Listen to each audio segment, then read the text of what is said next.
Mi nombre es Lady Lorena Vázquez Ruiz, soy estudiante de Derecho de la Universidad Simón Bolívar. Voy a hacer un análisis del caso de Rotemburgo para el curso de Filosofía del Derecho, orientada por el docente Carlos Andrés Muñoz López. A grosso modo, les quiero contar que el caso de Rotemburgo es una situación, un asesinato, un homicidio consentido que pasó en el año 1999 de Maeve publica en un foro cibernético de antropofagia en el que dice que quien está dispuesto de ser devorado por él y practicar el canibalismo, hecho que se lleva a cabo eh, en el que el ingeniero Bernice da su consentimiento y es descuartizado y guardado para luego el señor Maeve ingerir la carne humana. Esta es una tesis de la Universidad de Santo Tomás de la ciudad de Medellín del año 2019, realizada por Quintero Mendoza, Obregón Taborda y Urán Córdoba, con el título de El canibalismo y su regulación jurídica en Colombia, implicaciones a una conducta en nuestro país, teniendo como punto de partida la comparación del caso de Hermit Beis de Rotemburgo, Alemania. Para este ejercicio se tuvo en cuenta la sentencia 366 del 2007, la sentencia 121 del 2012, la sentencia T81 del 2002 y la sentencia 04 del 2016. Una de las cosas relevantes es buscar el problema jurídico y en este caso pues encontré que el problema jurídico está en definir la conducta que implica la ingesta de comer carne humana por simple placer, es decir, canibalismo, practicar canibalismo. ¿Debería constituirse un tipo penal autónomo para la legislación local? Pues para el caso del caníbal de Rotemburgo, denota un homicidio consentido. Es considerado un delito autónomo e independiente de las conductas punibles e ilegales del homicidio. Otro cuestionamiento que se podría realizar es si este está tipificado en la ley penal colombiana el canibalismo o qué tipo de pena se le considera, se puede ser considerada para dicha conducta. Los sujetos de derecho son Hermin Mavis, el caníbal de Rotemburgo, el ingeniero Berninés. Las normas que se presentan aquí para el caníbal de Rotemburgo tenemos el artículo, la sentencia 336 del 07, que es el código, el código de procedimiento penal, el artículo 14, que nos habla sobre el respeto a la intimidad, la sentencia 996 del 06, y tenemos la sentencia 121, la sentencia T81, el artículo 28, de toda la persona nace libre. Y por el otro lado tenemos los derechos a la libertad de expresión, artículo 20, y el artículo 16, que tiene derecho al desarrollo de la libre personalidad. En este caso, pues, en este análisis lo aplicaría para Ernst Junger. ¿Cómo pasó? Ernst publica, quien quiere ser devorado, el señor el ingeniero berlinés acepta, da un consentimiento para que practiquen el canibalismo. Esto pasó el 10 de marzo del 2001 en Rotemburgo, Alemania. Si encontramos el naturalismo que nos ofrece toda la parte normativa en tres acciones, que son las garantías, libertades y derechos, que se encuentran en una constitución política y que con base, si se vulnera, pues, o no se vulnera, está amparados bajo la norma. El positivismo jurídico, pues encontramos el artículo 230 de la Constitución Política, pero si detallamos mucho más a fondo, encontramos que la normatividad en este momento no tiene regulado casos atípicos o un delito autónomo como es el canibalismo. ¿Por qué asigné el artículo 29, que es el debido proceso, el artículo 29 de la Constitución Política, el debido proceso para el realismo jurídico? Porque, vuelvo y lo reitero, no ha existido a juicio una normativa que regule en caso de presentarse el canibalismo. Tenemos la validez, como principalmente el artículo 11. El derecho a la vida es inviolable, no habrá pena de muerte. El artículo 18 se le garantiza libertad y conciencia. El artículo 29 es el debido proceso.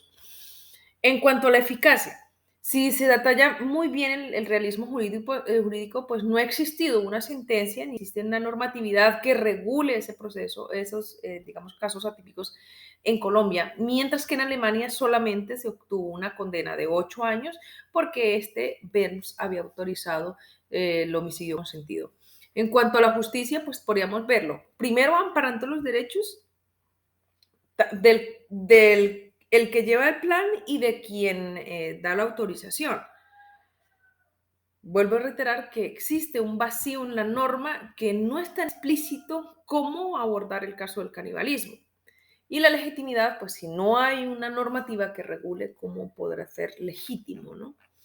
Entonces entendemos una vaguedad, en la vaguedad en este proceso, la norma está, es estrictamente, se detalla. Y en cuanto a la antigüedad, pues encontramos que el, en la estructura lingüística y en la estructura funcional, pues uno la puede interpretar muy fácil.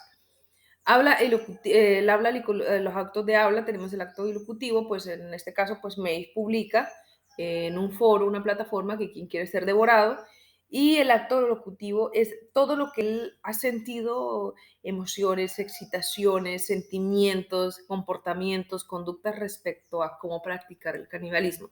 Y lo perlocutivo es que el señor Bers fue persuadido por digamos que la actividad que quería llevar a cabo Mavis. Tenemos la sentencia T81 a relacionarla con el canibalismo y la dignidad humana, entonces vivir como quiera, pero en este caso vemos tres situaciones, como por ejemplo la dispensación del consumo de las dosis personal es una acción que le da dignidad porque eso es lo que quiere la persona. Otra es el buen nombre y el buen nombre y la honra. Y el otro es un enfermo que quiere que decidir por su vida, porque pues igual, digamos que se siente eh, mal de salud. Entonces, si vemos cómo vivir como quiera, pues entonces el canibalismo entraría en este proceso, porque igual él no está asesinando a alguien, está llevando un plan con un consentimiento. Vivir bien. Entonces, por ejemplo, teníamos dos casos para verlo. Uno, cuando el recluso dormía expuesto a malas olores porque las letrinas quedaban abiertas, y otro por el reconocimiento de la pensión. En este caso, pues si nos vamos a la relación que había entre el ejercicio que estaba haciendo el señor de Mapes, pues para él el concebir de comer carne humana era vivir bien, eso es una proteína para su cuerpo, ¿no? Vivir sin humillaciones, tenemos el caso del niño que la profesora le puso un esparadrapo en la boca, y en el caso de una mujer que perdió su flexibilidad en sus senos, o sea, perdió la fisionomía de su cuerpo, y los dos casos se ampararon en la integridad física y moral del sujeto. Pero en este caso, para llevarlo al caso de Rotemburgo, tenemos que si bien la integridad física es no causar daño al otro, pero aún teniendo el consentimiento, entonces, ¿cómo interpretar la norma? Y en el caso sujeto, pues, que no, en el caso de la moral, pues, Kelsen solía decir que el derecho estaba por encima de la moral. Entonces, ahí por eso mencionamos que si bien él no es que esté de acuerdo con el canibalismo, pero es una sensación que él tenía y que eso lo hace tener vida, digamos que dignidad humana. Entonces, no sé si la postura mía sea muy apropiada en estos casos, pero sí observo que al haber un vacío, pues no hay una forma de regularlo. Método sistemático, encontramos una comparación, no solo el artículo 11, el artículo 26, el artículo 28, el artículo 103 del Código Penal, el artículo del debido proceso, sino es ahora la sentencia el 881 y la sentencia C054 de cómo guardan relación en cuanto a la interpretación de datos al momento de que si se incurre en un delito o no. justamente en Alemania se incurre un delito de 8 años por el consentimiento y aquí en Colombia pues no tenemos todavía regulado ese proceso. En cuanto al método histórico, pues en Colombia no ha existido situaciones particulares de canibalismo o cómo aplicar una sentencia explícita o que haya un antecedente explícito para explicar digamos que el debido proceso que se debe hacer garantizando la protección de derechos y la dignidad humana. En método teológico, pues encontramos el artículo 27 del Código Civil, que en cierta manera dice que existen, no existe claridad sobre algunos términos de cómo llevar digamos que el proceso, ¿no? La ejecución. Y en cuanto al método gramatical, es que nadie, yo tomé el artículo 27, lo postulé aquí, todo el artículo 27, en cuanto a cómo nosotros interpretamos linealmente o literalmente la norma. Entonces, aquí me llama la atención varias cosas, por ejemplo, nadie podrá ser juzgado sino conforme a las leyes preexistentes del acto que se le imputa. Y en este caso, si es para Colombia, hay un consentimiento. Entonces, para eso sí estaría el artículo 103, que diría que si el que matare al otro tendría una pena no máxima, aquí tenemos, acá está, el que matara, el artículo penal, el 103, el que matare a otro incurrirá en prisión de 208 meses a 450 meses. Entonces, aquí es lo que nosotros vemos que posiblemente sí hay una normativa reguladora, pero hay que saberla interpretar. Muchísimas gracias, es mi, mi aporte y mi análisis para este caso del Rotenburg.